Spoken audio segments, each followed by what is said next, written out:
நம்ம கோழிகளுக்கெல்லாம் பார்த்திங்கன்னா இன்றைக்கி வந்து சோறு தான் வைக்க போகிறோம் பாருங்கள்.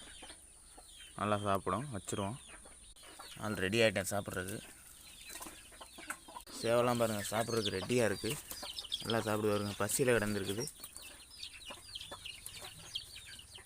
சாப்பிட்றேன் பாருங்கள், அடித்து நொறுக்கிட்டு இருக்கிறேன். அப்படியே சின்ன குஞ்சலுக்கும் போட்டு விட்ருவோம். பாருங்கள் சின்ன குஞ்செல்லாம் எப்படி எடுத்து சாப்பிடுதுன்னு. சோறுங்கும் நல்லா திங்குது. அப்படியே கூண்டுக்குள் நிற்கிற கோழிகளுக்கும் போட்டு விட்ருவோம். பாருங்கள் சும்மா அடித்து நொறுக்கிட்டுக்கு எப்படி திங்குதுன்னு தாயம்பிள்ளை எல்லாம். அடுத்தபடி இந்த கூண்டில் இருக்க கோழிக்கு போட்டு விட்ருவோம். சும்மா அடித்து நல்லா சாப்பிடுது இந்த கோழியும், பசியில் கிடந்திருக்கிறதுக்கும். ஒரு வழியாக பார்த்திங்கன்னா நம்ம எல்லா கோழிக்கும் சோறை போட்டு விட்டாச்சு. அப்படியே நம்ம சேனலில் இப்போ ஃபஸ்ட் டைம் பார்க்குறீங்கன்னா அப்படியே சப்ஸ்கிரைப் பண்ணி வச்சுங்க ஃப்ரெண்ட்ஸ். இப்போ நம்ம போகிற வீடியோ அவங்களுக்கு வரும். இந்த மாதிரி அடுத்த ஒரு வீடியோவில் பார்க்கலாம். பாய்.